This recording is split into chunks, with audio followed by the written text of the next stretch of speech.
Hey everyone, welcome back to another video. If you're new here, my name is Travis. Dad and me have been working on this 62 Cadillac sedan DeVille. In the last video, we pulled this out of a desert in Silver City, New Mexico, and we got it running in the last video, but we weren't able to drive it because the drive shaft wasn't hooked up and we had some other issues. So in this video, we're going to try and get this car running and driving under its own power for the first time, test everything out, and see if we can make it roadworthy again. But also, I want to let you guys know that the Duct Tape Drags is coming to Tucson again this September 28th and 29th, and Dad and me are going to be there. Last year was such a blast.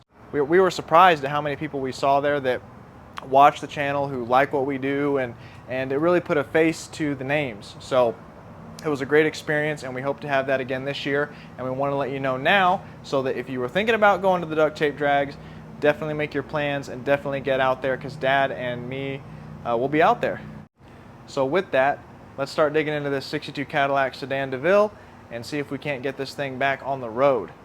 So I finished up the brakes, got all the brakes put back together, shoes, wheel cylinders, bled, got a new master cylinder on it, got it bled. Brakes are good. I don't have the hubs actually mounted on there yet because I'm waiting for the right wheel seals so I can pack the bearings, which are sitting in gasoline in there. Then we can put the front spec together, but the rears, could put the tires on the rears. These are good to go. What I'm working on right now is the drive shaft. So in the last episode, I figured out that this U-joint that connects to the rear end was like the two caps were gone. They had it disconnected and it was just hanging under there. So I had to get another U-joint, press a new U-joint in, and the carrier bearing, these X-frame cars didn't have a one-piece drive shaft. They had a carrier bearing. This was completely roached. Here's the remnants of the other one. Here's the bearing. You can see it's like really scratchy when you try and roll it. It's real scratchy and rubber's tore up. So got a new carrier bearing, put it on, about to tighten up this nut. Dad's over here. He's got his 60 Elco and he's trying to get the alternator to work. You guys have seen the videos on this. If you haven't, you should go check them out.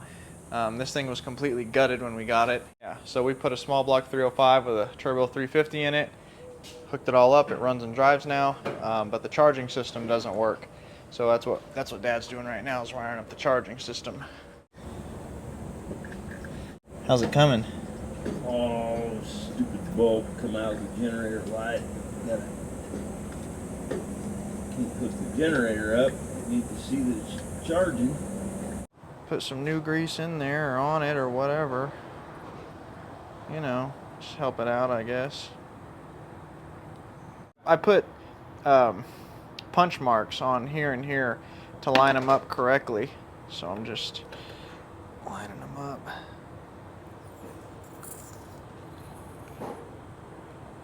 Yeah, that looks lined up.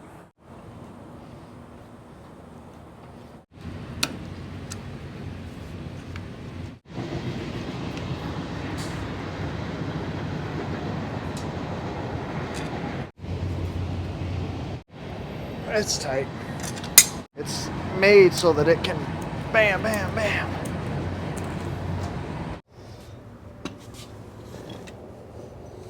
Got to get this old strap out of here. I wish I had them both, but you know, one was gone, had to order them.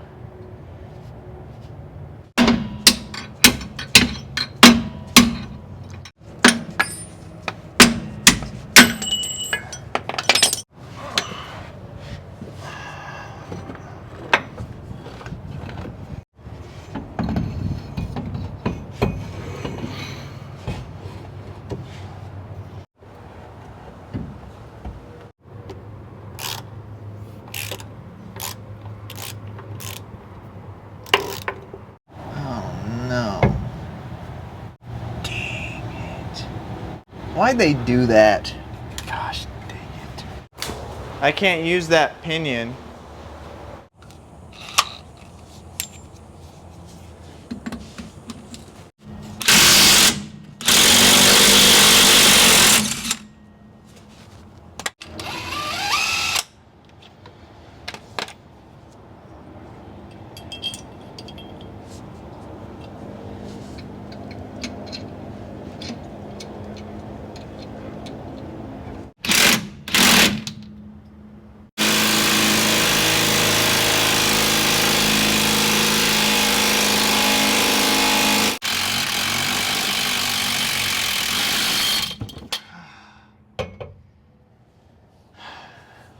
Well, I didn't even notice this in the beginning, but this is all tore up.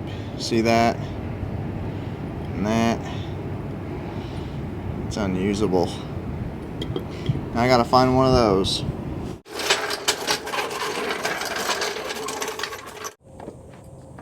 Alright. Watch, you'll see that motor go up. See it? Look at that.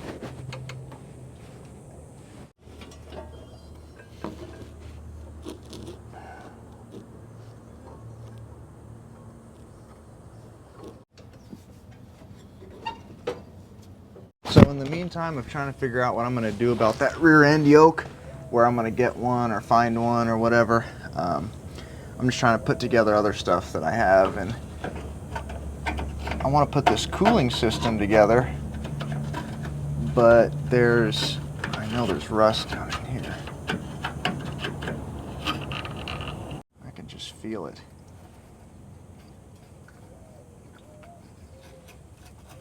See? What happened was the lower radiator hose was on this, and I squeezed it and I just heard crunching. And I know there's a spring in there, and that spring, you know, gave out or whatever, and it just felt like rust and rust and rust.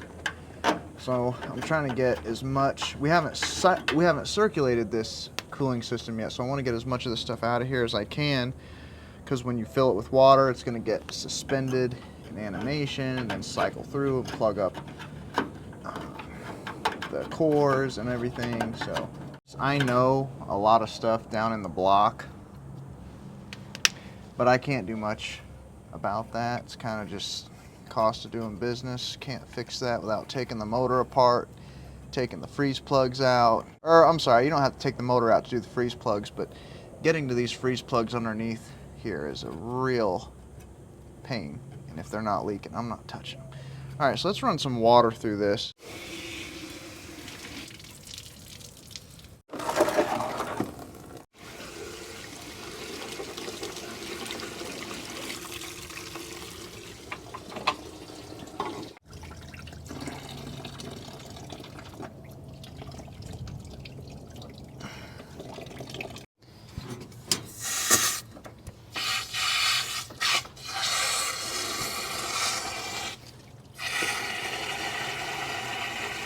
So we'll put just a little film of silicone on the housing of this,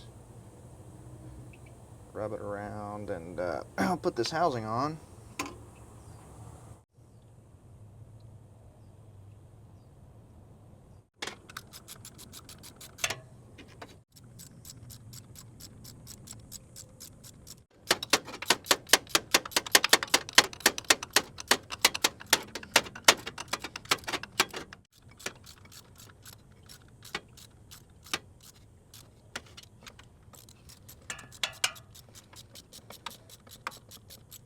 So what I do is smear a little bit of anti-seize on the end of the hose in case you got to pull it back apart. You're not tearing up things, come off a little easier. And then I think, no, it's the other way.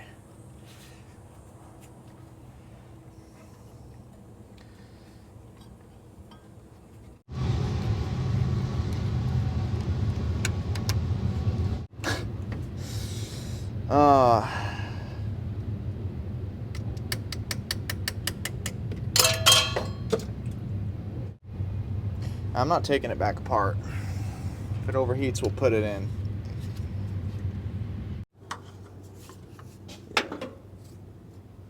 There you go.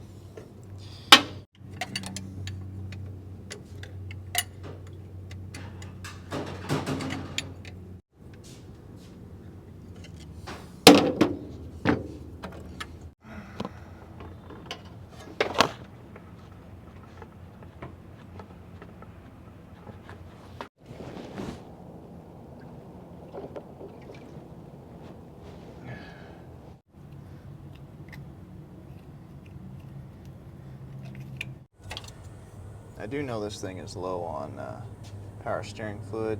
When I turn the wheel, you know, doing the brakes, I could hear fluid slushing around in there. So I know there's something in it, but it's low.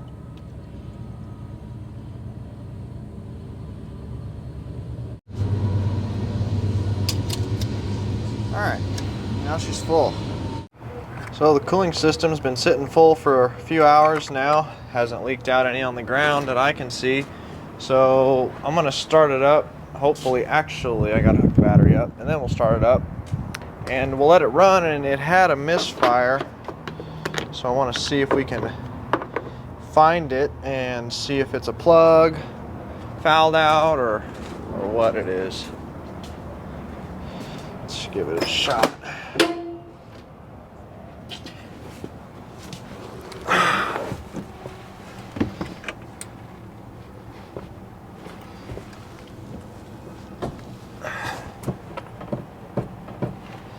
Let's see here. Oh my gosh, look at that. Isn't that nice? First time I've started it up today.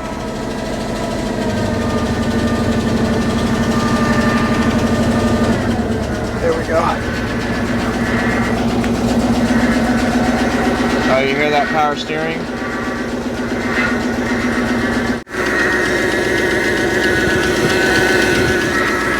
Soaked it down.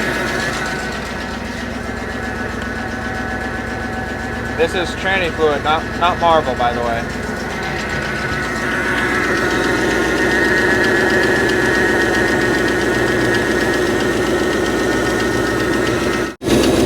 Oh my gosh.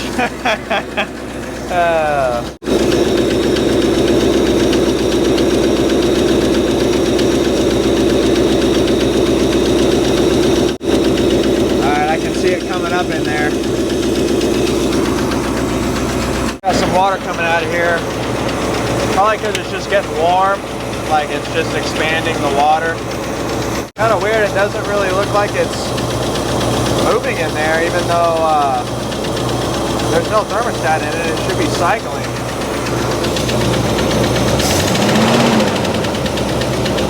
There we go.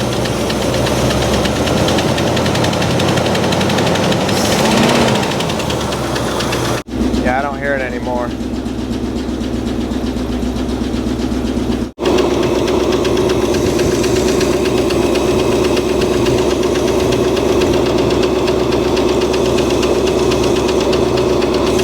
Gosh.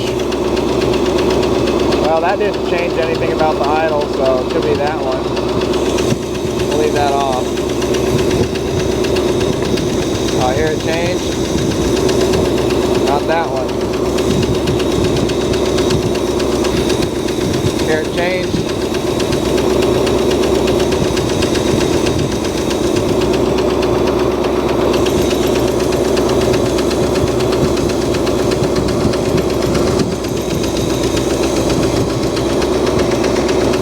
So far, it's that one.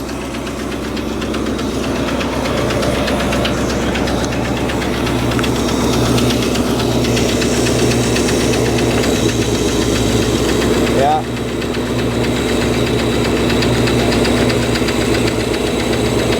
Yeah.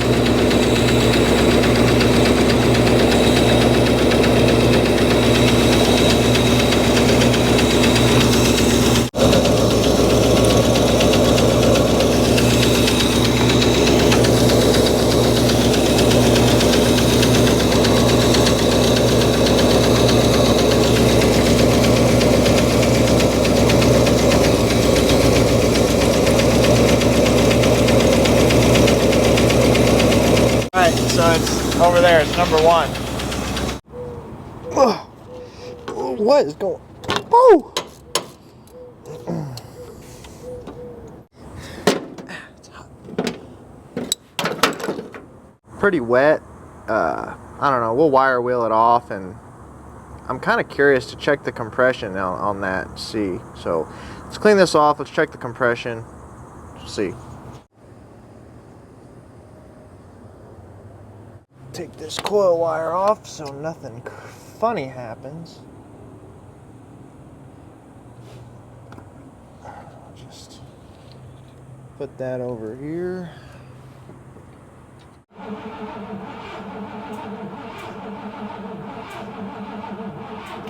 Alright, well, there's your problem. No compressione. None. Huh. Well, I mean, I could hear it in the crank, that whoa, whoa, whoa, whoa, whoa, whoa. That means it's easier on that cylinder. There's no resistance. So, I mean, we already poured the concoction in last episode and did all that and waited, and the compression was brought up on these quite a bit, actually. And if I remember, in the beginning, this cylinder had compression somewhat. It had more than what it is now, so I don't know what happened there. I don't know, we could put the bore scope down it, we could take the valve cover off it, I mean, whatever, just eeny, meeny, miny, moe it. So on sticking the bore scope down in there, piston looks good, the piston walls look good, not rusty, piston's in there, you know, at least, so we're probably dealing with a stuck valve after looking at this, because I'm not really seeing anything, unless the piston rings are stuck, froze, which you wouldn't be able to see, but probably valves.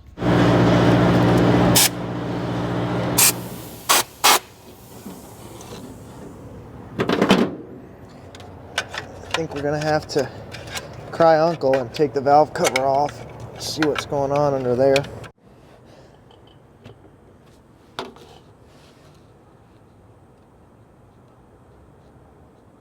This thing gets hot quick.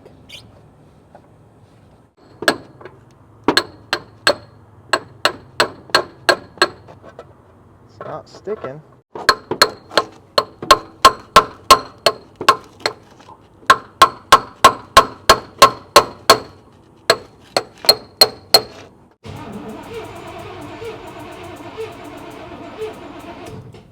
So it did prove a worthwhile effort taking the valve cover off, because we now know that I don't know, I think that's the intake valve not moving. A lot of crud up in there. Somebody wasn't really changing the oil on it.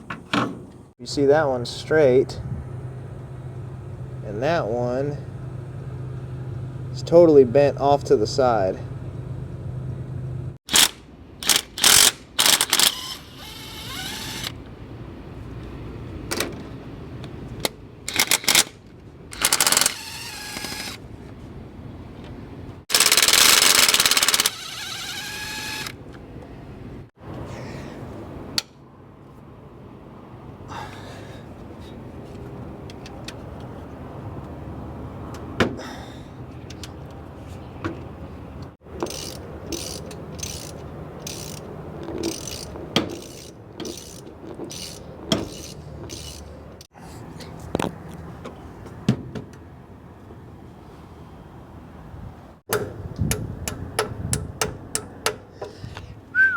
Valve is stuck, boy.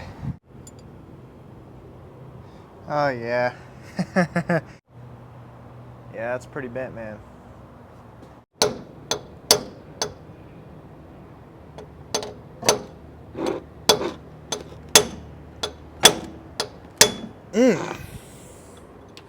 Dad and me have been working this valve for a few hours now. We had to get a vice grip on it like this, then pry on it from both sides at the same time, and then hit it back down and pry it up, and hit it down and pry it up. So now, see how it's springy now? It doesn't sound like a solid brick. So the push rod issue, see, Dad had these laying around, so we got one here, and this is an original good one, and they are the same length. I mean, absolutely the same length. So we'll be able to use this.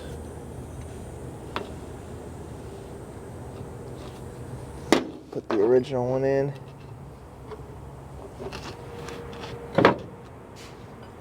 Oopsie.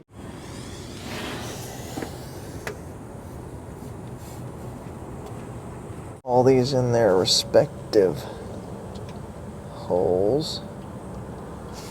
So we're going to tighten these down to 75. That's what the internet says. It seems like a lot.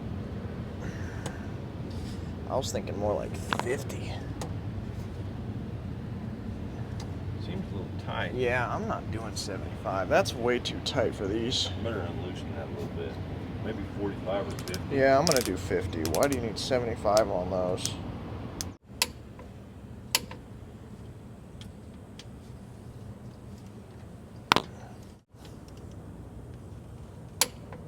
Yeah, that's all the tighter I'd want to go with them.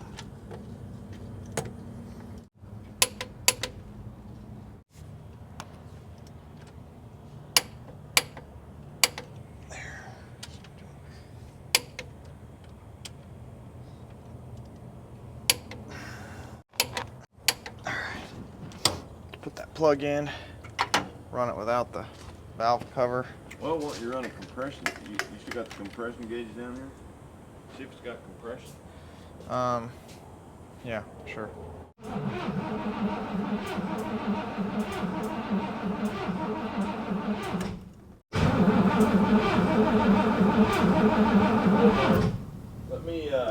Let me give it a little help with that. All right, go ahead.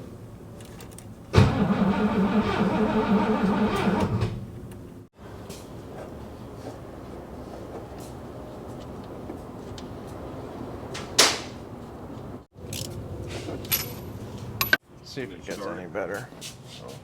Well, I guess you can.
Got water in it. Sounds better.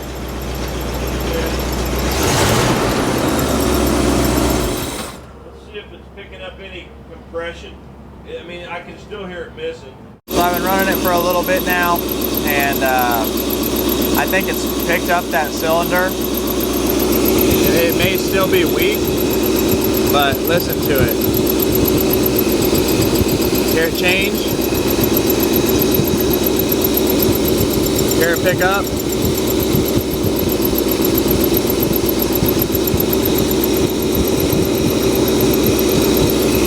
it's picked it up, you know, it's just a little weak. So we can go ahead and put the valve cover back on.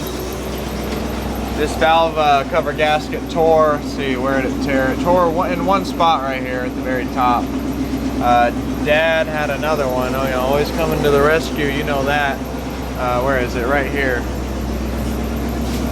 This is actually off of a small block, but it fits like, I mean, the exact same verbatim, so we'll just use that.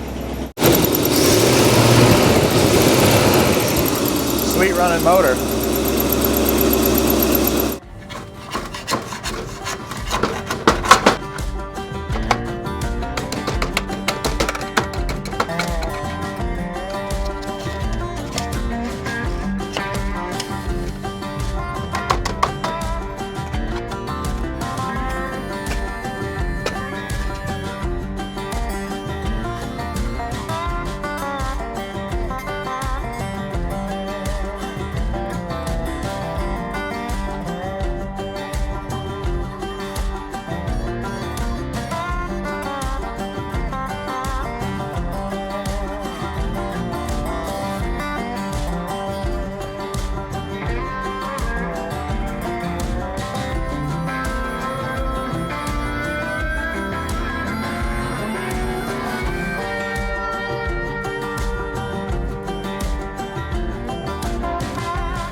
So we'll finish packing those wheel bearings in a second. Right now, there's a guy at my gate here to deliver a pole, a very specific pole.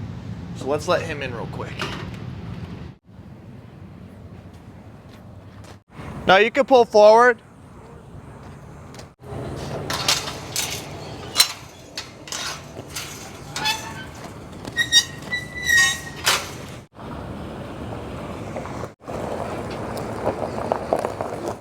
You can pull forward to where that gargoyle, that lollipop sign is right there by the shed. Okay.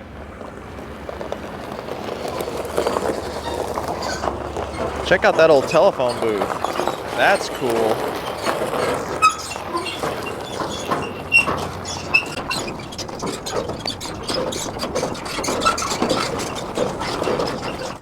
How you doing this morning? Good, man. How you doing? You're good. I'm Dave. Dave? Yep. Awesome, man. I appreciate you getting this thing. Oh, no problem. So what is this telephone pole? Is this gas and oil related? That's going to Castillo City, California, like Palm Springs area. Right. The reason I was asking, because look at that. That's Red Crown right there. Yeah. Yep. That is cool. This is Lion Foundry Co. Kirkintilloch. Look at that. I mean, that's just like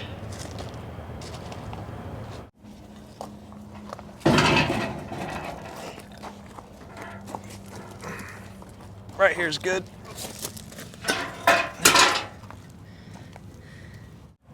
Cool. Let me so what do you have? Do you have Zelle or Cash App? yeah, I could cash, like literal Oh, cash. you got cash? Oh, that's even better. Cash is always king. That's right. We got him paid and he's off to California to drop off some more stuff, and I am more than happy with this pole. This is 18 foot long. Here's the swinger arm, and those straps are where the pole is gonna, where the sign is gonna hang down. Here's where the lights are gonna come out at. You can see this old wiring right here. I mean, that's so old it may be friggin' asbestos wrapped wiring. I really don't know how old that is, but she's got some age to her. Look at these old square head bolts. I mean, look at that. That is old, old, old.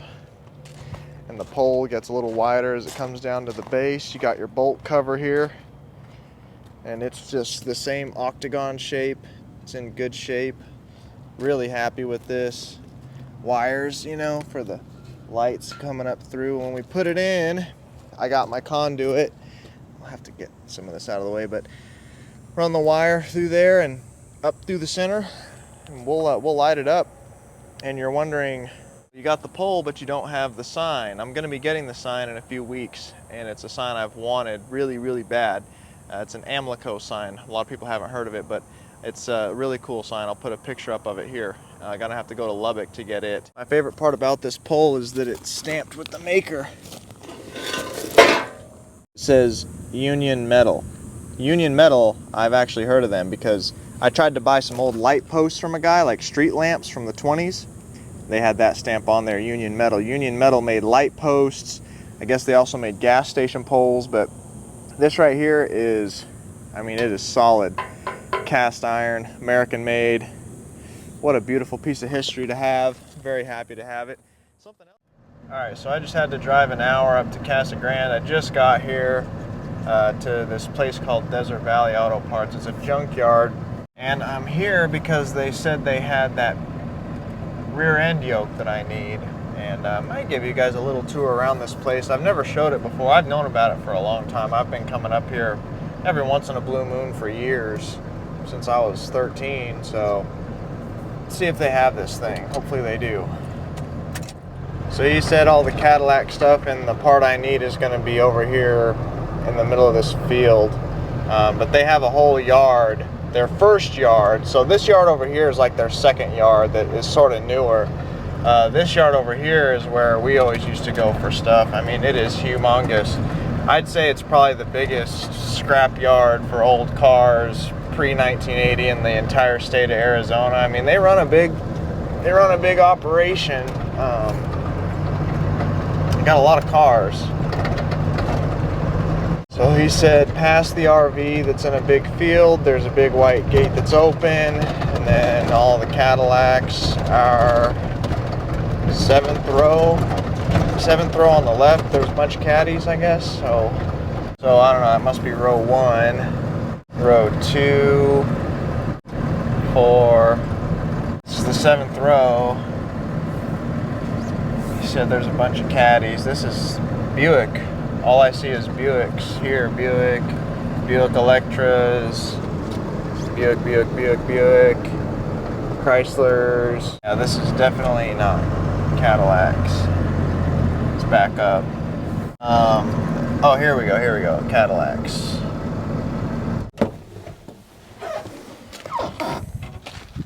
This looks like a 60, yeah, 60.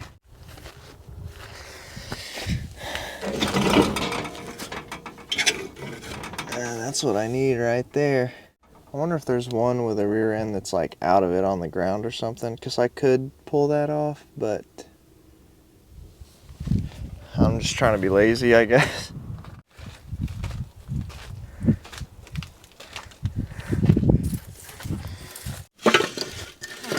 Yeah, they took the third member out of it. There's nothing left of that. Oh, see, this is like 63 or 64 Caddy. 62 is the last year for what they used for my yoke, and then that looks different. That's not like a U-joint style, so this must be like a 63 or 64. They use different axles, so that's not going to work for us. 58 to 62. This one might work.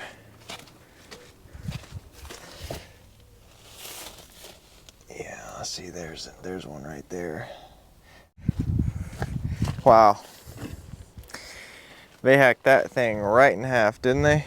They probably used the back end for like a couch, you know, how people hack off the backs and they turn them into a couch because the whole car is worth nothing and they can sell the couch for like $3,500. They can't even sell the car for $3,500. See, there's one, but that one's on the ground. That one's not going to be real easy to get to. This one's too late model. Oh yeah, this is a 62. Cadillacs by Bayless Glendale. Still got the original dealer sticker on it. Yeah, this is a 62 right here, and this one's already got the drive shaft off. So this one wouldn't be too hard to pull. I think this one might be our candidate.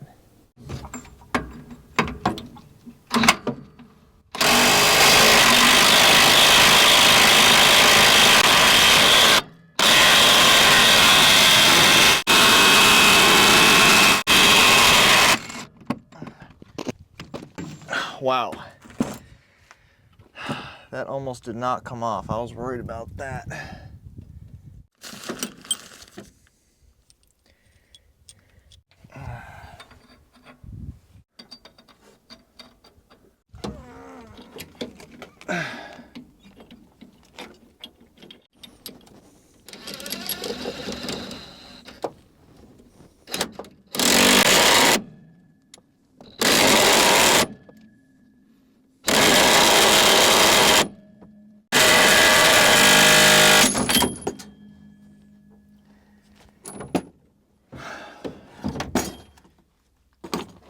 I don't have another bolt.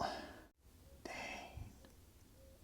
So I'm headed into town right now. There's an Ace Hardware like 3 miles away, and I'm gonna get some more bolts. I'm gonna get 2 bolts, 2 grade 8 bolts. I don't know what grade those were, but they were silver, which usually means grade 3, which is, you know, they're not as strong as a grade 8. Grade 8s are usually have like a gold color to them, so maybe that'll help us out.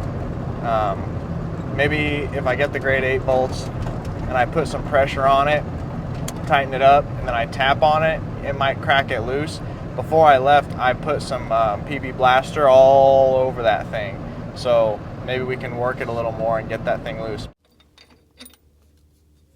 Got some grade 8 bolts and grade 8 nuts.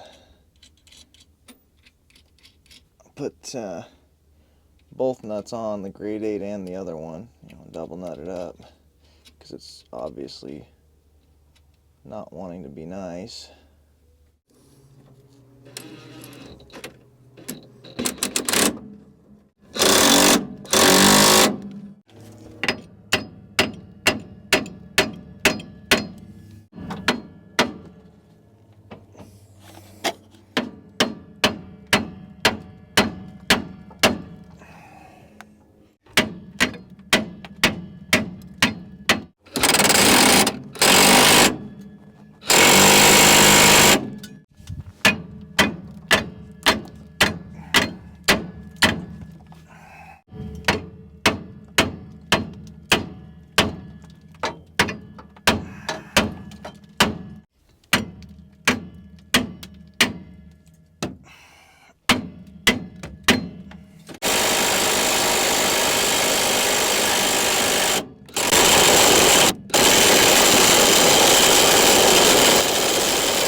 So I got my part and I paid for it, but I just wanted to come out here and take a look at some of the stuff in this little front yard.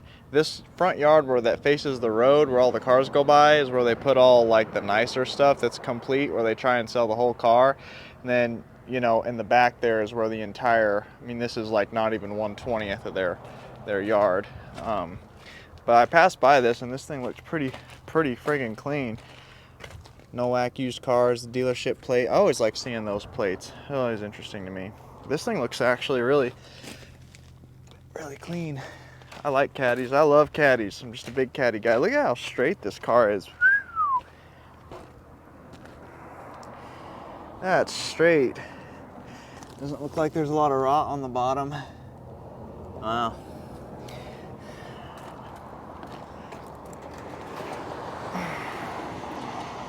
It's all complete. AC, distributor, wires, master. Yeah, it's all there. He said they were asking $4,500 for this car, OBO, which I think's a little high.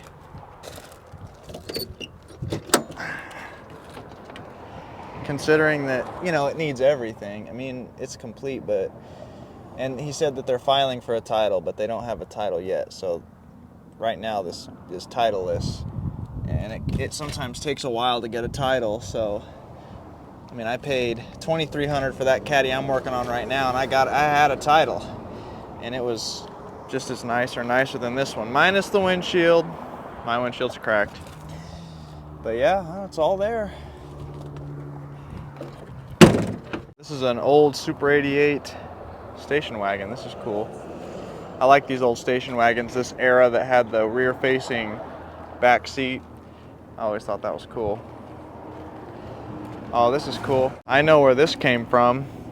This car came from the same yard that Dad bought that El Camino from. That El Camino that we just put the motor in, that 60 El Camino, this car came out of that same yard down in Tucson. The guy died, and this place bought all that guy's cars.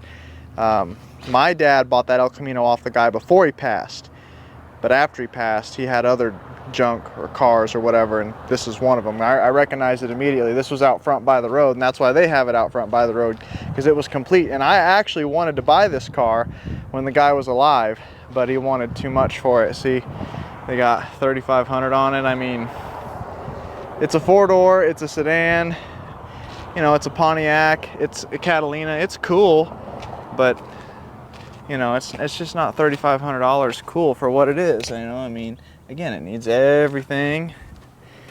It needs a windshield. That's $1,000 right there. Windshield and a gasket, taking it apart and doing it, that's $1,000. Yeah. Anyway, let's get back to Tucson and get this car straightened out.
Man, what a fiasco was getting that straightened out, huh? But whew, it's all good now. We got a good U-joint in it, new straps, new yoke, bolted in. It's all nice and tight. And this one is greasable, so I still got to grease it. Some of these U-joints come and they're not greasable, but I wanted a greasable one. We'll grease it up. That'll be no big deal. And we can finally, we'll move on.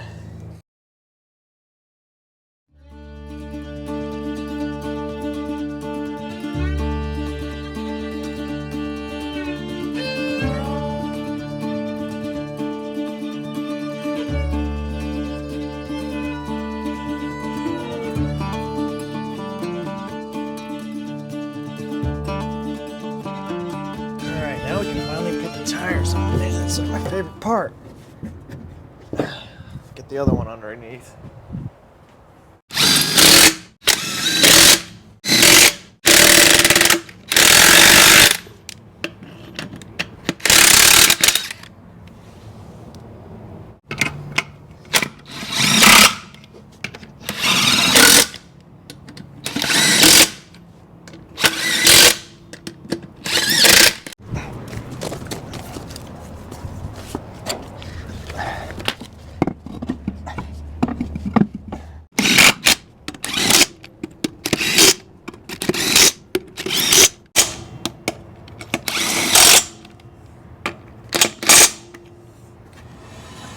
Alright, I think the last thing I want to do before I set it on the ground is do the differential oil. I don't know how much dripped out when the pinion was out, the pinion yoke, but however much dripped out, might as well just take the rest out and refill it because I'm sure it's toast too.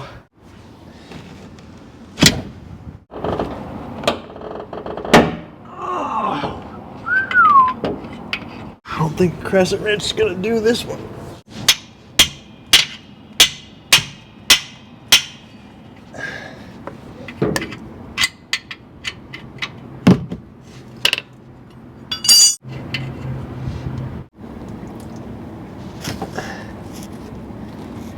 Not terrible, but it's black, you know.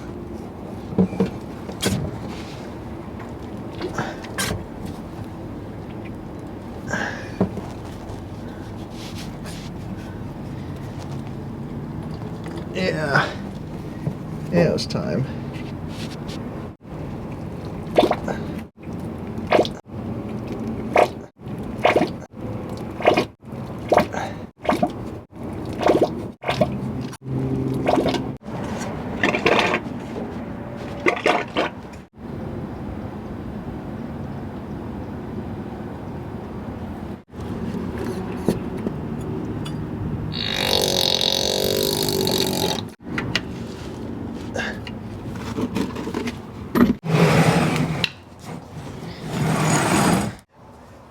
Any car wouldn't be complete without its hubcaps.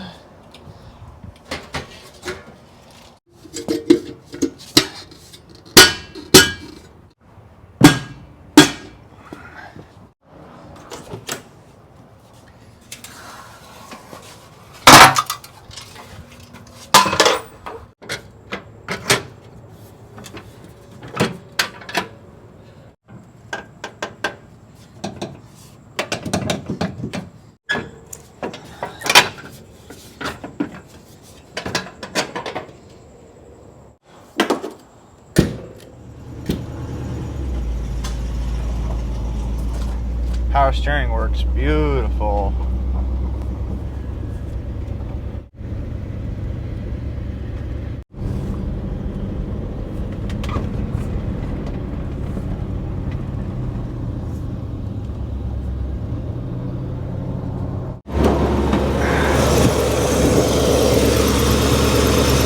Radiator hose is already stiff, like it's warm.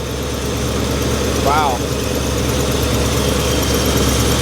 It's smoking and there's all kinds of, it's wet under here because I accidentally spilled a bunch of tranny fluid trying to fill that power steering up. Wow, that's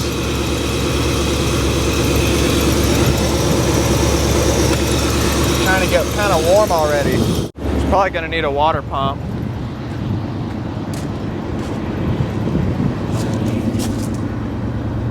Temp gauge isn't saying that it's real hot though, if it's working. I mean, it looks like it's working. So I'm still in first gear. I haven't heard it hit second. It feels like it's trying to hit second, but I don't think it is.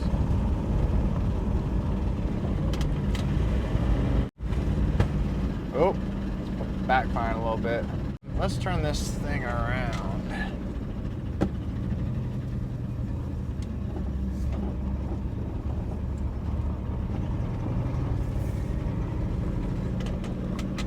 Oh, I heard it hit second. Oh man, it's going back and forth. You hear that?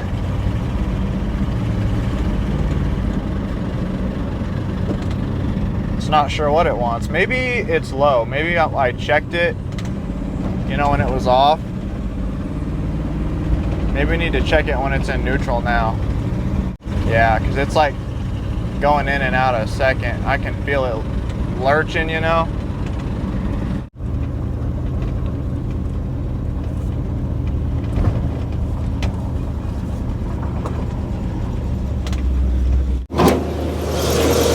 Oh man, we're overheating. Yeah, we should just park it. We're not going anywhere. We got to get a water pump on this thing.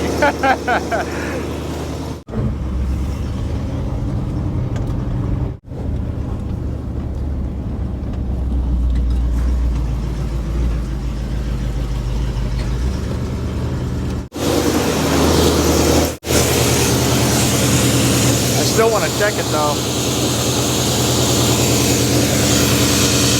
Oh! Yeah, there's nothing in it. Thank God. I mean, thank God that's all it is, maybe.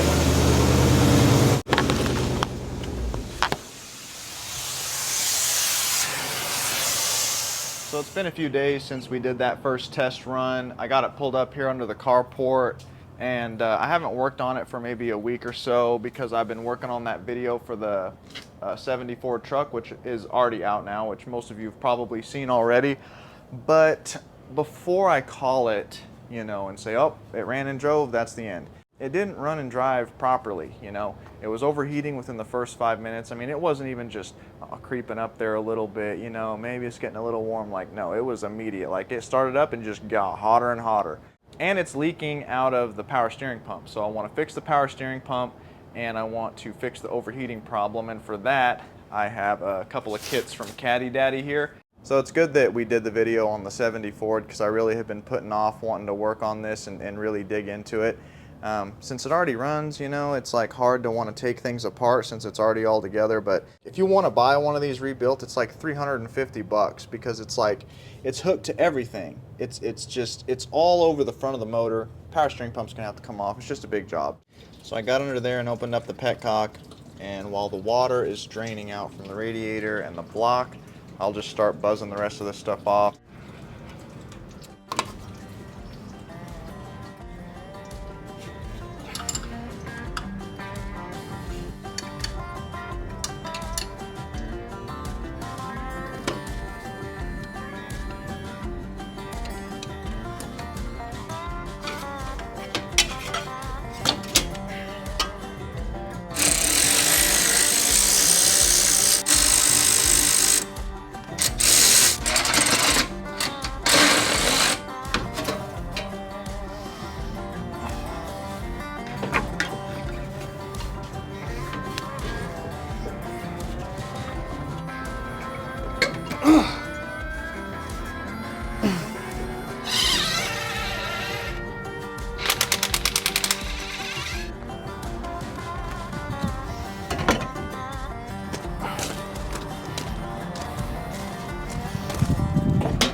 Little return spring action.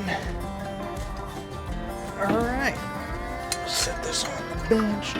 Come on.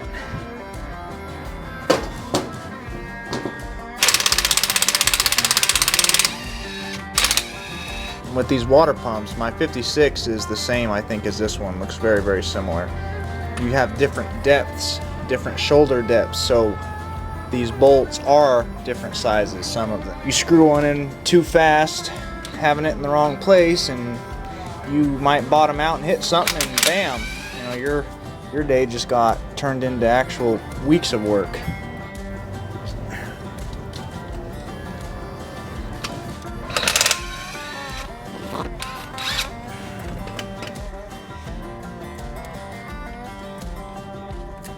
Okay, we've cracked it. That's why I put hose water in them instead of antifreeze, because you don't know if you're gonna have to do stuff like this, and antifreeze is expensive. Hose water's cheap. Oh, another hose? Oh my gosh, I didn't even see that. Oh.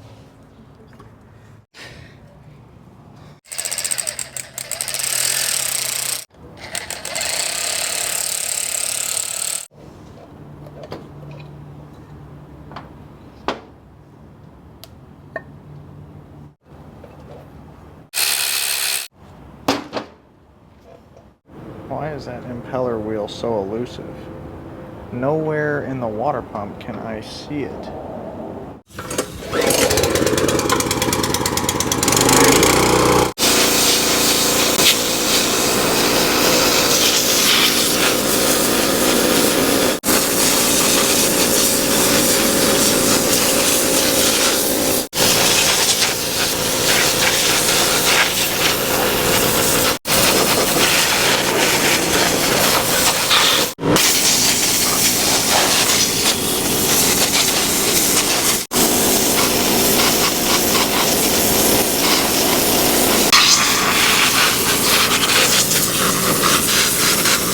I really don't think the water pump was our big issue. When the car was running, you know, there was no thermostat in it, and at idle it really wasn't moving any water, and you'd have to really rev it up, and then you could see it like moving a little bit, but you should see it like flowing, you know, even at like idle, you know, it should still be flowing something. So I think I'm still going to end up rebuilding this, because I already spent the money on the parts, busted open the kit and everything, and now that it's open, if I put it on, I'm sure it'll leak. So just because I tore it off. So why I really think it was overheating is probably because there's crap down in the block.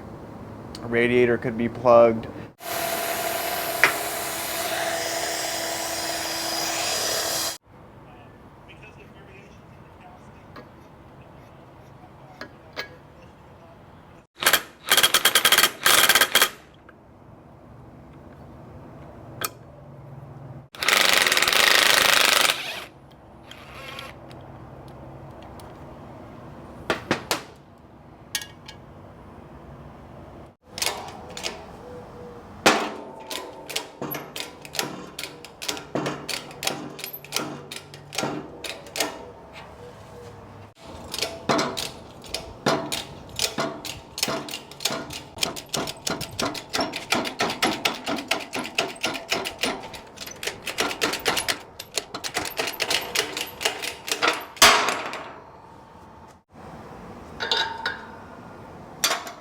Got the old impeller bearing and all that, the seal. So we got our new impeller, and let's see, new shaft, new seal in there, and we'll piece it back together tomorrow.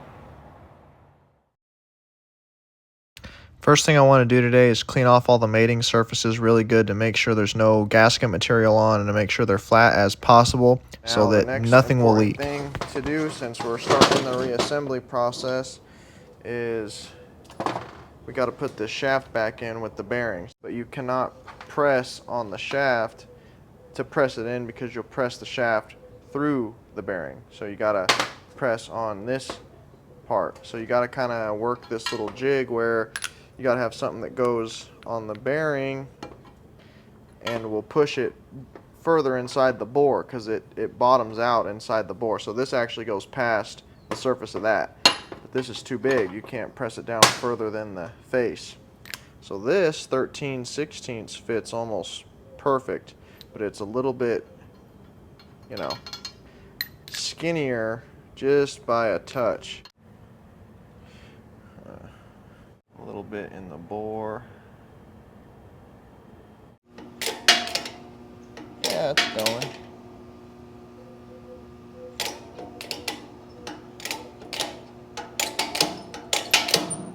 Alright. Let's see if I can straighten this up a little bit more. It's not going hard at all.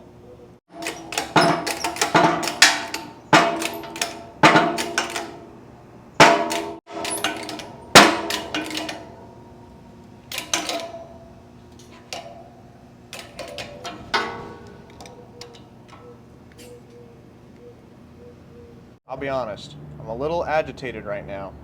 This two-piece seal is supposed to go on this shaft, and then this goes on here, and then your impeller wheel goes on there, and you got to press it on. Well, I'm looking at this, and this hits this. I mean, that doesn't seal. I mean, this rubber is supposed to meet there and seal. Water can't go out this hole. Well, you know, I just got through reading this piece of paper, and here's that spring seal, and it says, bore hole in the back of pump to 0.9375.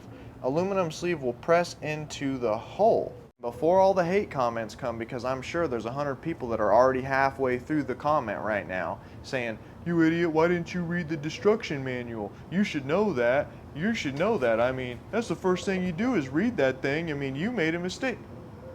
Hold on. There is an entire 18-minute video on their website dedicated to showing you how to rebuild the 58 to 62 water pumps. Watch the whole video. Never one time did it ever mention boring that hole out and machining that hole out. I said, okay, cool, watch the whole video. That should be in giant red letters on the website before you even buy the pump. Hey, you have to modify your original equipment to fit this kit. Nowhere did it say that in the video or I mean, dude, that's really aggravating, honestly. That's how this stuff goes most of the time, is that all the instructions will be there and it'll all look easy, and then halfway through when you get to it, the absolute most pivotal moment in the entire process will never be mentioned. And then when you finally get there, someone will say, well, yeah, you didn't know that? It's right there in 1/64th font down at the bottom right of the third page of that. Yeah, it's in there. Like, here's the power steering pump instruction manual, power steering pump assembly, right? Okay, this is crazy. Watch. So what the paper should be is just a diagram that shows you, hey, there's an O-ring here, there's an O-ring here, there's an O-ring here, these are the sizes, there's a ring here, you know, hey, just make sure you catch all the O-rings. It's not saying, and then somewhere like right around here it says must have a forge and presses to make new power steering pump to fit kit. You know what I'm saying? It just has the O-rings and the sizes, you know, fair enough. While we're waiting for a solution on our water pump, we can try the power steering pump.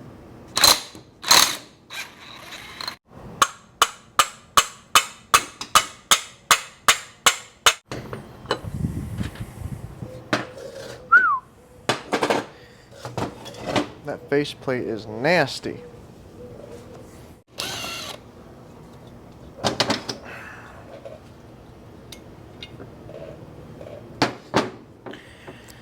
Really where I think it was leaking, I think this pump is really just fine, but if you see right here where it's real wet, it's not leaking out of the, it's a front, I don't know what to call it, a front shaft seal or the big kahuna seal right here.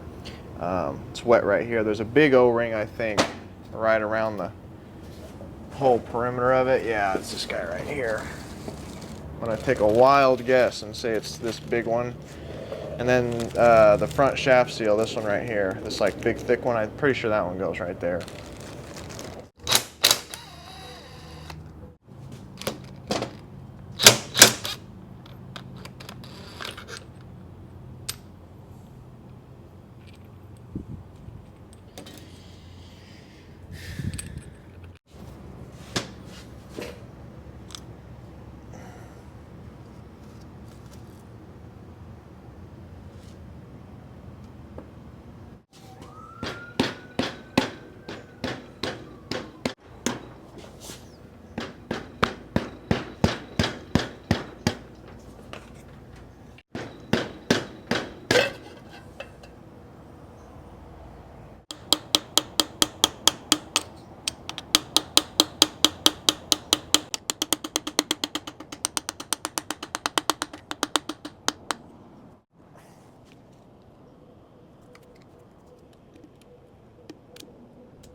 Oregon.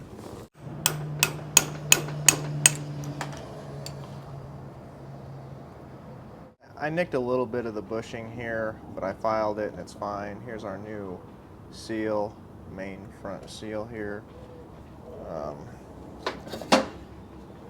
Get a good size socket on there.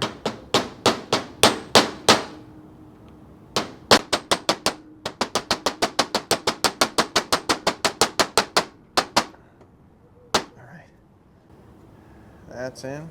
First new part of the rebuild.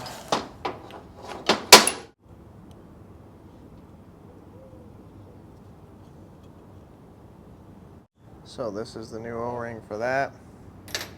You can see, you know, obviously you got rubber and then see how it's just, I can hear it cracking. I don't know if you can, but yeah, it definitely needed a rebuild, you know.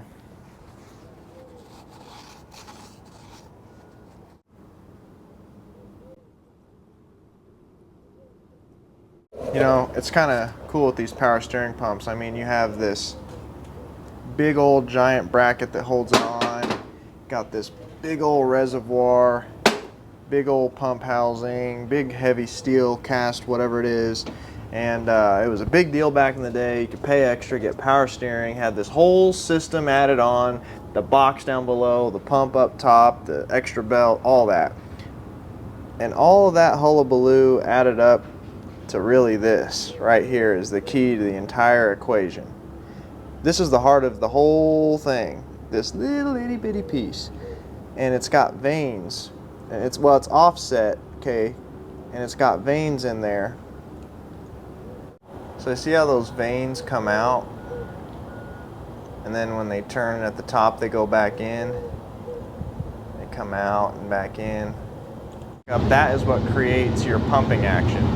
That is what creates your pressure. And those vanes and that rotation right there is what makes the entire system work.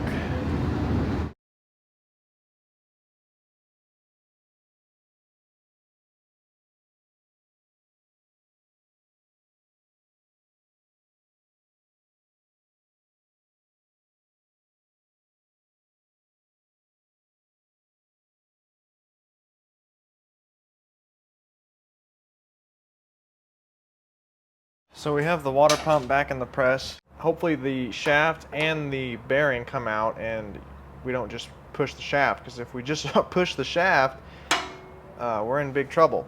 I was on the phone with Caddy Daddy and they texted me and everything, and basically there's nothing they can do. They make the seals bigger because most of these water pumps have been rebuilt many times, they said, so that the bore here is larger from being rebuilt so many times, so they just sell a larger seal, and there is no factory, they don't sell a factory size seal. So, but they never say that anywhere. Well, it did come out. We didn't seem to damage it. Had to go buy some drill bits. I did a conversion on the .9375, and that equates to a 15/16. So I don't know why they didn't just say that. Well, I'm gonna drill it and see if it fits good and snug. So I don't want to test my water pump.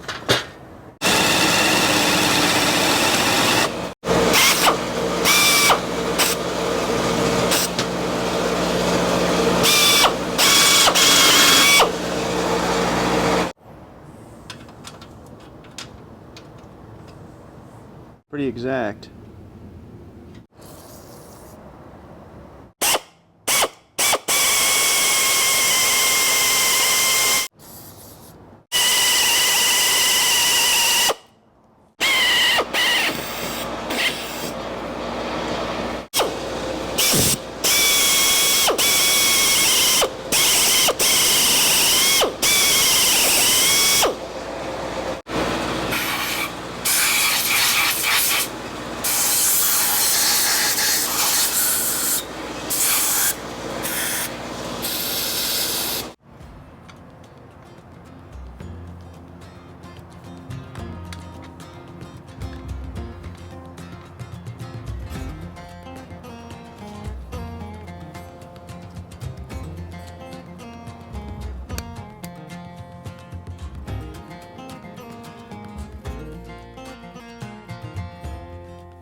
for all intent and purposes, this thing is rebuilt now. All I got to do is put this back cover plate on. All the hard work is done, the pressing and all that good business. So we have our mount here, our shaft, our bearing, our seal, our rear, not our rear, but our impeller. Everything turns free, it doesn't bind up, and we can put this on, and then we'll have a rebuilt water pump, power steering pump's rebuilt. So got both of those done yesterday. I'm happy with the progress I made yesterday. I wanted to get both those rebuilt. But before we go ahead and keeping on with the Caddy, got another matter at hand. So this car hasn't really been on the channel. This is a 79 Ford Thunderbird that I am selling because me and Emily went to Omaha, Nebraska a few months ago for our anniversary, and I bought this car to get home because the plane got canceled, and we didn't know when we were going to have another flight. So hopped on Facebook, found this car, bought it and drove it home. I didn't make a video on it because I didn't have all my equipment with me and all that, and it already ran and drove, so it really wouldn't have made like a banger video, you know. I mean, people want you to hurt and struggle, and this wasn't quite that. But I have a guy meeting me supposedly at 1 o'clock today. Alright, so I just got some gas at the gas station, go take it on a test drive. I haven't ran this thing, well, since May. Been a few months. Before I sell a car or a truck, I always like to have my ducks in a row. I literally locate the physical title and I test drive it, because I'll tell you a story one time about how I lost a sale because I was being lazy, really. Some years ago, I had a first-gen Cummins that I was trying to sell. It's like a 92 or 93 Dodge diesel, and it had a small tranny leak, and every once in a while I'd have to put a couple of quarts in it, because if they're low at all, the overdrive won't work. The fourth gear won't kick in. So it had been some weeks since anybody wanted to come and look at it. Some guy finally hit me up, said, I want to come look at it. He said, does everything work? Does the tranny work? I said, yes, everything works. And I didn't drive the truck at all because I just knew it did. Well, he drove from Douglas, which is like a 3-hour drive over here, and we got in it and he was driving it, and it wouldn't go into overdrive, and he thought there was something wrong with the transmission, and it really didn't matter what I said at that point. In his mind, the transmission was bad, and I was saying, nah, it's just a couple of quarts of tranny fluid, I'm telling you. But it was already too late. He wasn't very happy, and he went all the way back to Douglas, because he said, in his own words, I remember it to this day, I'm not giving that kind of money for that truck with a bad transmission. It didn't matter if the tranny wasn't bad. It was the fact that it didn't work on the test drive, therefore it was bad.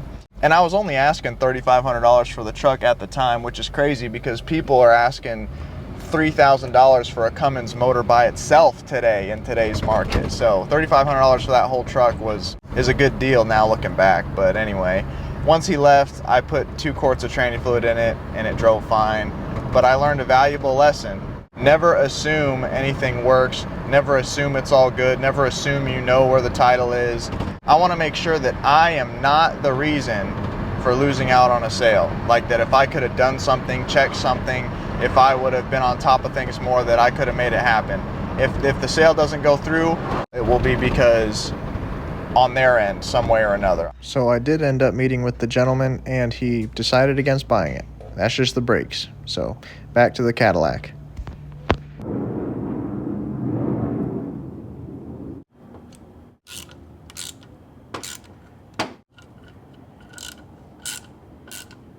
So now for the real dirty job of trying to clean this block out. So I'm gonna have to take the starter off and then bust the rear freeze plug out, and then we can get in there from the front, blow it with a pressure washer. See if we can get this thing cleaner.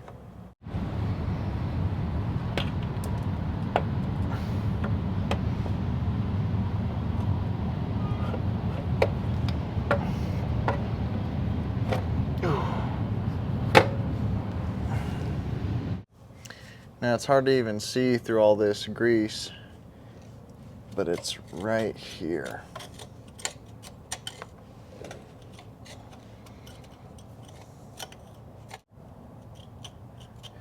See the outline now?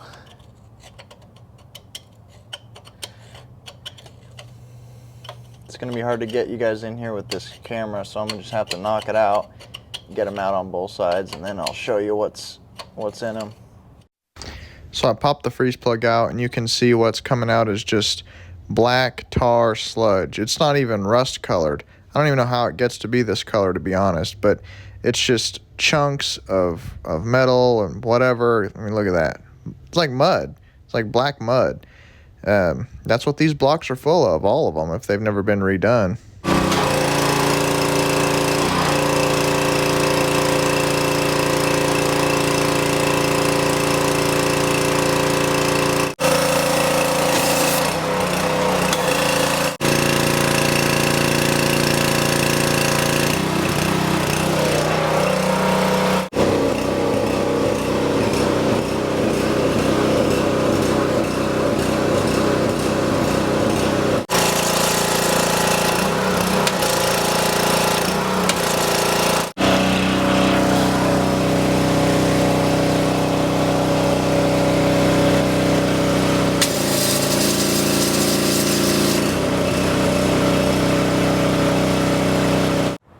So where we're at right now is the block is as clean as I can get it. I had to go buy one of those snubby wands for the pressure washer. One of these, like real short ones, so I could really get up in there and get it as best I could, because that long wand, you can't get any angles. And I was gonna put some freeze plugs back in it, but nobody in town, O'Reilly's, Advance, Merle's, which is now Napa, and AutoZone had freeze plugs. So I had to order them off Rock Auto, so we're gonna have to wait to get those for a few days.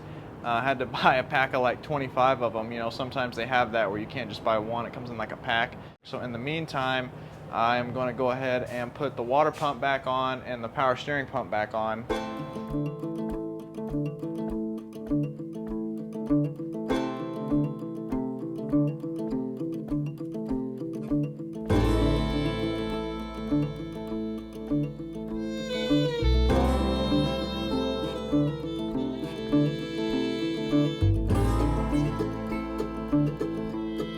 Alright, so this whole mess is on. It was kind of a dance. You can't just screw all the water pump bolts in, because these two bolts that also go through the water pump go through the housing on the power steering, and then the bottom and the top one go through the air conditioning bracket.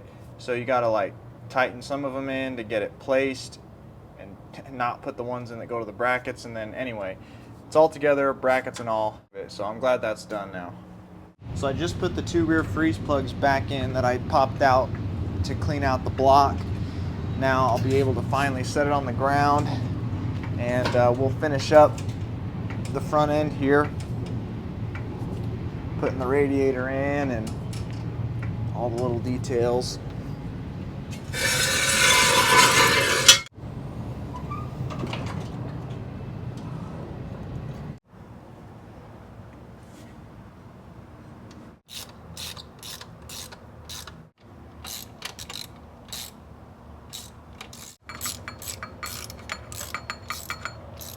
Get you on there, and then we'll have to cut this off because I had to slit it.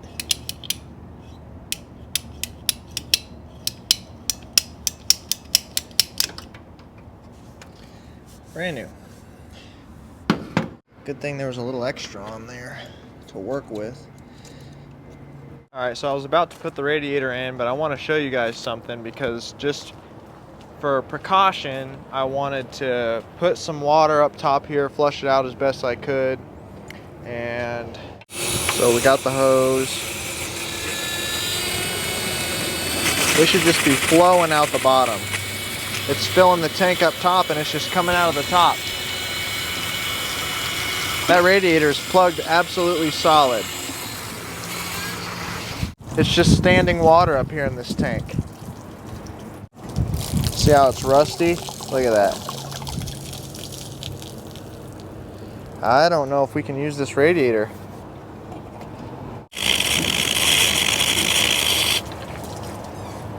Look at it. It's just standing like a lake. So we're gonna give this radiator a little reach around treatment, because our only other options are expensive and time consuming.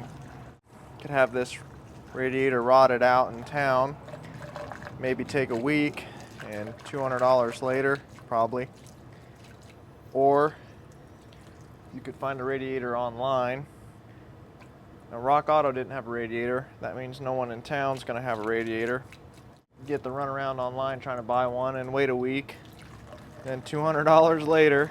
What I'm saying is the only options I got are gonna take a week and cost $200 to $300. Or we could put a very special chemical in this radiator, let it sit overnight, hopefully eat out any rust or calcium or buildup that may be in here, and wash it out tomorrow morning, possibly have a good radiator for 20 bucks in 15 hours. So it's the next morning. I drained out and, safely what was in there liquid wise. So we'll run a hose through it and see if anything good happened.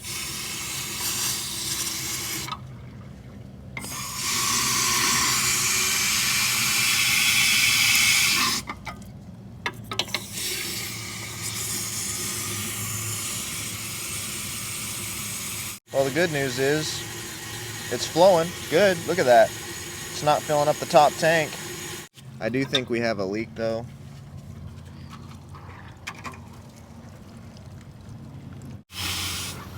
Oh my gosh, wow.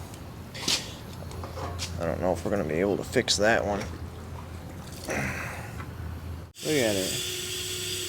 It's coming out as fast as you can put it in.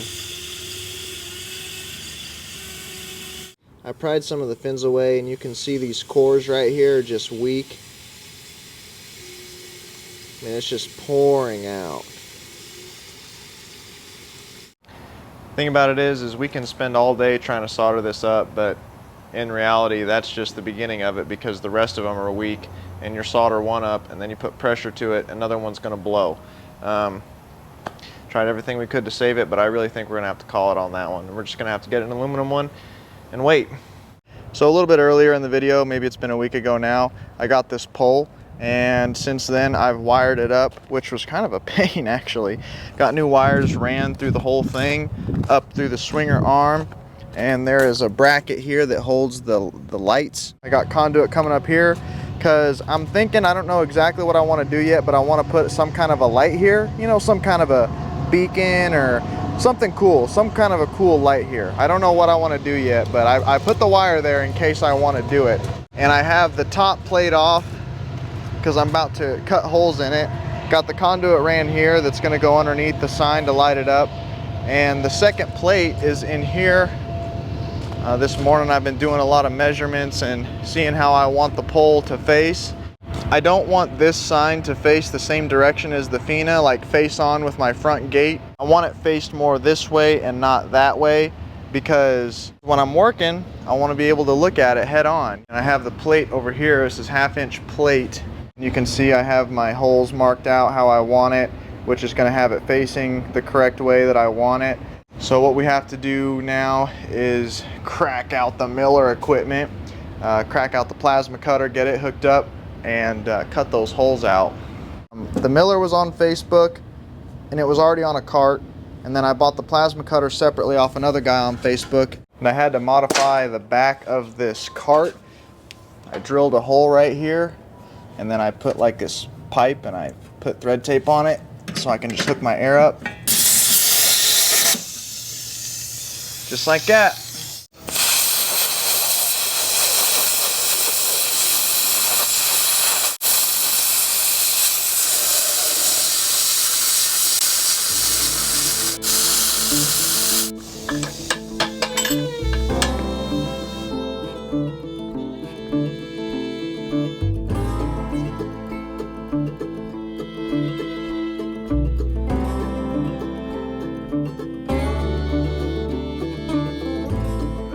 Here's the light housing.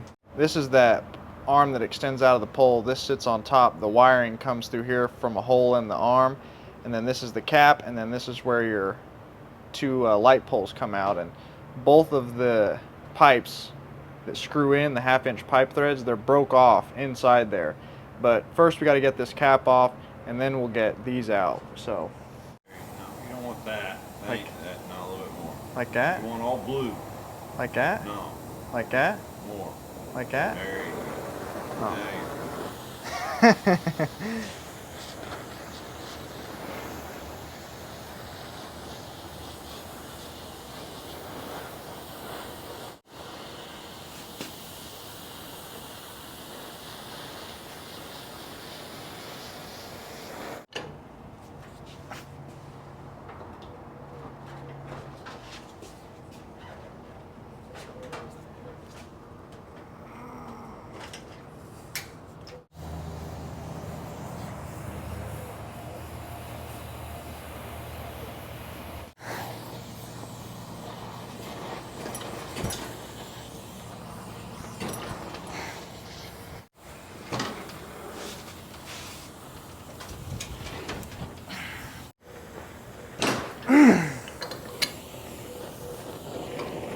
Should be good with the heat now. Hurry up. What the?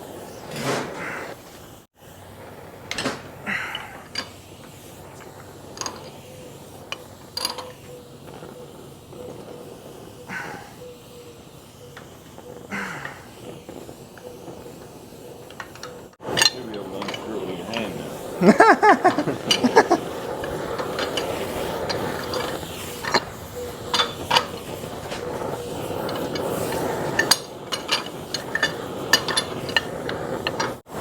Watch that flame get out.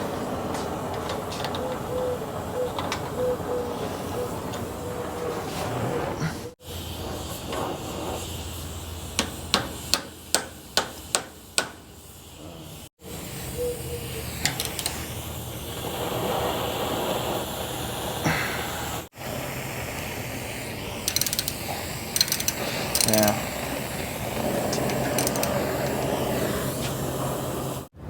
But if you take a saw, do you have an old saw blade or a metal saw blade? Just cut it. Well, not one that thin that you can fit in there.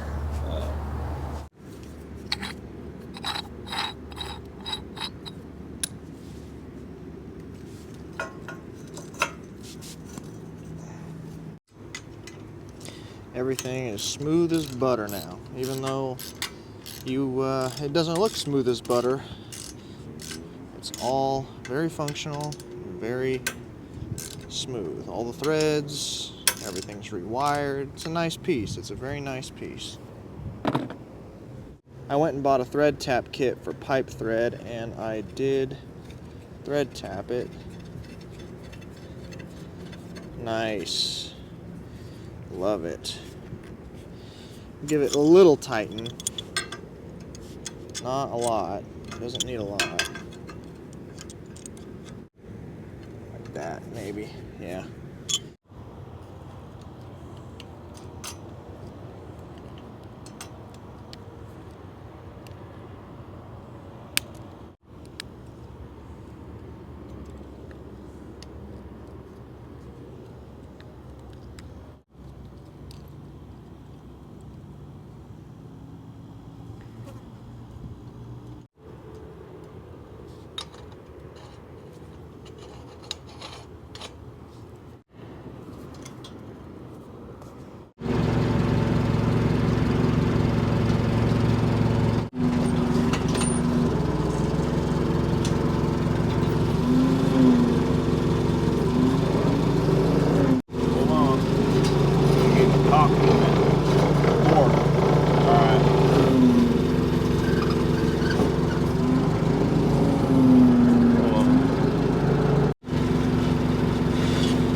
Beautiful.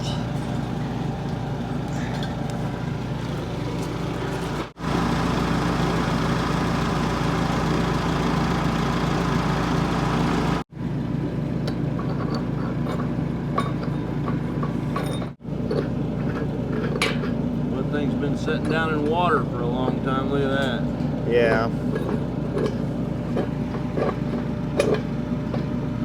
Tighten two of them now.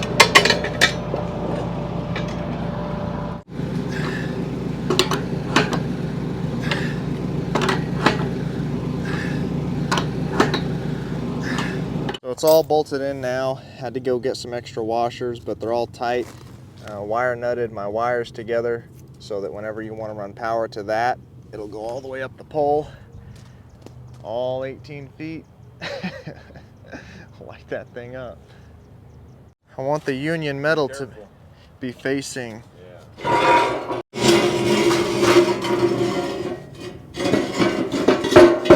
There we go.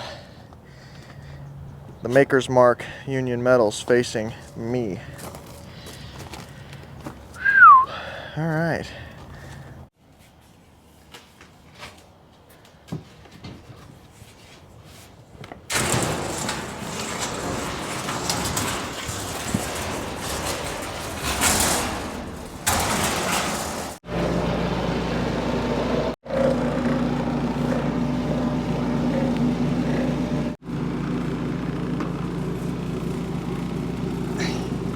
Going up.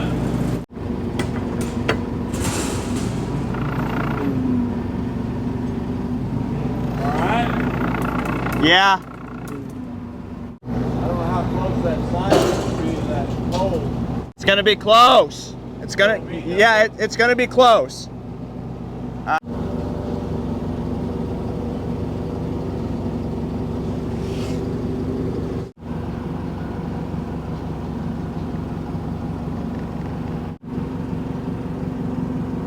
Stop.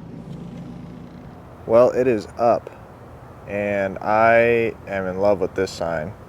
It is one of the most beautiful graphics on a 6-footer I've ever seen in pictures for sale anywhere. Wow, what a stunner. It's a crown jewel piece for me. It's beautiful. Absolutely gorgeous sign. And I was doing some research, and it's kind of funny. American Liberty Oil Company was bought out in 1957 by Petrofina, makers of that sign. So kind of fascinating that by happenstance my only two pole signs are related to each other in a sort of way. But this one by far is my favorite sign.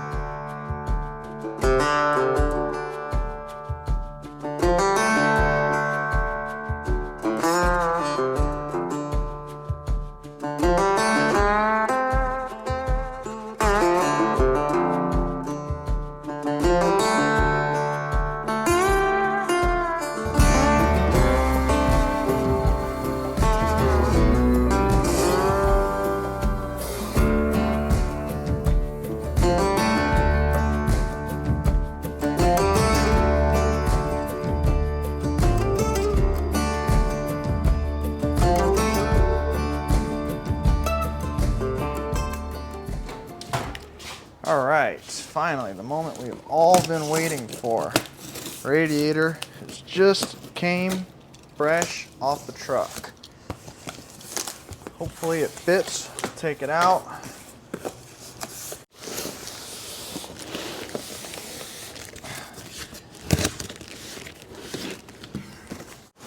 Packaged pretty well. Looks good.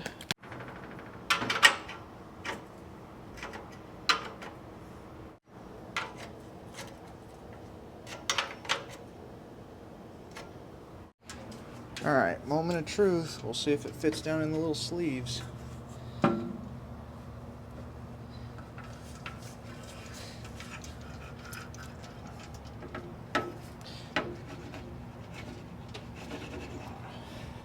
the top cap.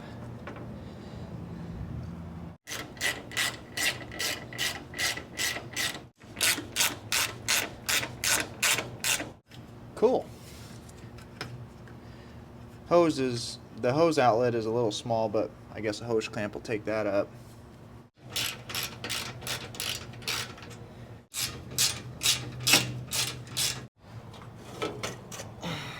See if we can fish this down in there.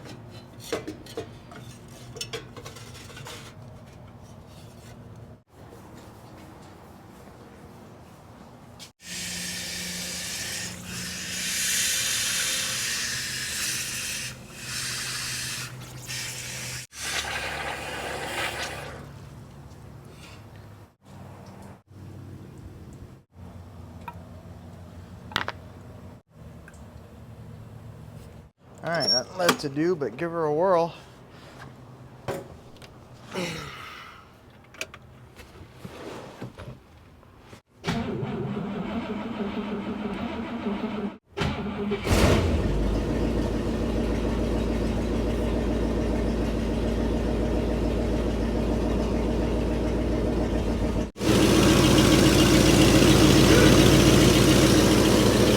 Huh? Yeah, it don't sound like it's missing.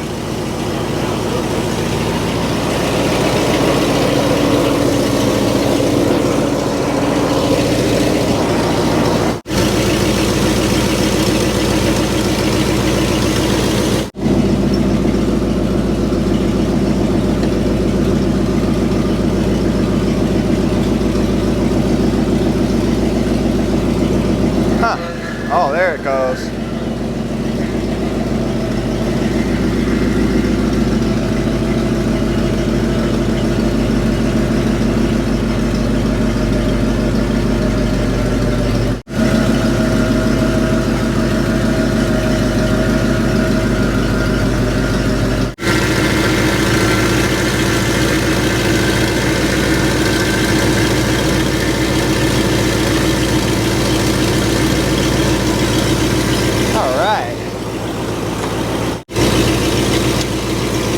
Well, since we got that thermostat in it, we're gonna have to wait until it opens up to see it cycle, but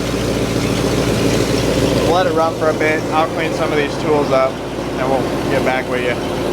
All right, it looks like it's moving around in there. Still getting some flakes of rust, but did the best I could. Lower hose isn't collapsing in on itself. There we go. That's what I like to see. It's moving, it's flowing. I think we fixed it. Power steering pump's not leaking anymore. It was just dripping all over that lower radiator hose. So I've had fluid sitting in it before I started it for a few days and it hasn't dripped anywhere. Power steering is working great. I think we're doing good. I think we're fixing most of the major problems.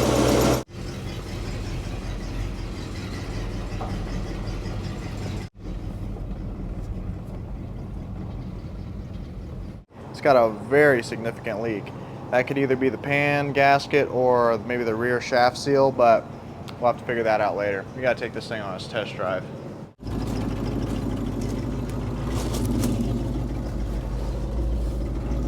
All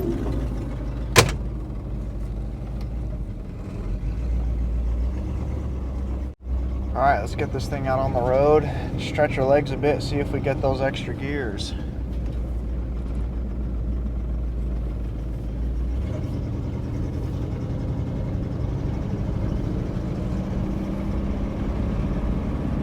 I felt two. Huh. Alright, let's go from a standing stop. So 1,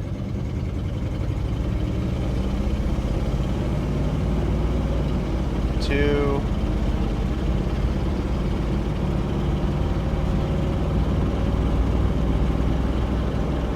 I don't feel it going into the next gear. We might have that TV cable adjusted wrong too. See what we can do with that. Now would also be a good time to check if we're overheating.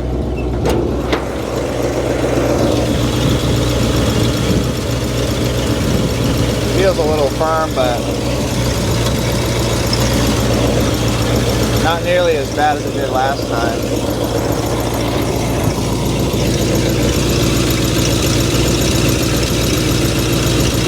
It's a TV cable that goes to the transmission. This is what changes your shift points.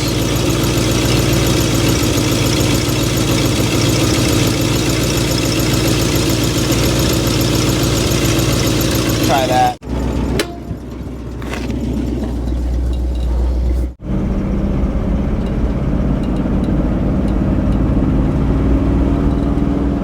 I think that's 2.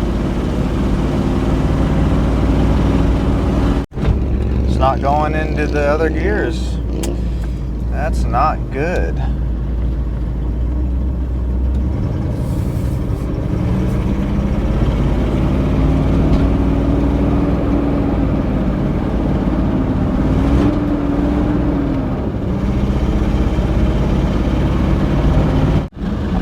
hearing some kind of noise underneath. Something's like slapping or catching, or I don't know. So I adjusted it one more time. TV cable. I've never picked up a gear from adjusting the TV cable, because I had this exact, man, I'm getting flashbacks now. I had this exact problem on my 56 Cadillac. I don't think these transmissions are quite the same. I don't know what they were using in 62 for transmissions for Cadillacs, but they have that same looking TV rod cable, looks the exact same. And I remember I didn't get second gear and fourth gear, and I was up there adjusting that TV rod cable, and I was hoping like, oh, I'll get my other 2 gears. And no, if all the TV rod cable does, to my understanding, is change your shift points, I just felt second and third. I felt like like it just did double. I never picked up my other 2 gears, and I had to rebuild the transmission. So might be where we're headed. Next video, rebuilding the transmission in a 62 Caddy, right? That'd be crazy. Would you guys want to see that on the channel? Would you guys actually want to see Dad and me rebuild a 62 Caddy transmission? Not a lot of guys redo transmissions. Mechanics in general are scared of 2 things. A lot of people won't mess with diesels, and they won't mess with transmissions. Starting to run like crap. Gotta get this thing home.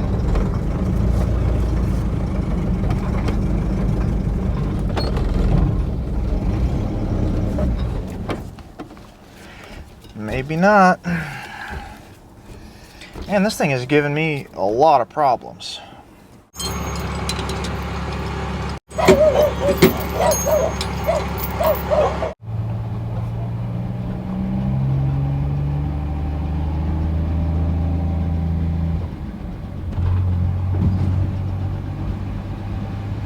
Well, I mean, we got some good news and we got some bad news. Power steering pump's good. Water pump doesn't leak. Water pump's good. Blew the block out. Radiator's in it. I don't think it's got an overheating issue, but I think it's got a couple other issues. It could be vapor locking. It just acted like it was starving for fuel. Fuel line could be plugged. I mean, that's a maybe, but could be vapor lock. If I come out here and start it in the morning and it starts right up, it's probably vapor lock. You know, it cools down, everything solidifies and does what it's supposed to. And our biggest unknown right now, I mean, the nail in the coffin for this potentially is that transmission. I adjusted that TV cable while it was running, you know, and I wasn't really getting the gears I needed to get at the time I needed to get them. It was acting real slushy like, and right before it quit, it smelled like a little singy. I don't know. It just, something's not right with the transmission. We're gonna have to look into that further. Might have to drop the pan. It's up to you guys. You know, you guys have to let me know. Is this project of interest to you guys enough? Do you want to see diagnostics on the transmission? We have to go forward with the potential knowledge now of assuming it's shot, really. Also, don't forget, Dad and I are going to be at the duct tape drags September 28th and 29th, I think, here in Tucson. It's one of the only events that we get to go to throughout the year because, you know, being in Tucson, we're 1,500 miles away from everything that goes on car related. Make sure you make it out to the duct tape drags, see us there, say what's up, shake our hand, say you like the channel. We went last year for the first time, and I couldn't believe the amount of people that we met that were so great, so awesome, that were fans of the channel. I thought, we might hit 1 or 2 people that know who we are. No, it was like all day. I mean, people were like, oh, I like the channel, I like the channel. And that puts a face to what we're doing. It really, you know, brings it home. So that was a great experience, and we'll be there again this year. And we hope to see as many of you there as possible. So with that, I bid you a good night, and we will see you in the next one.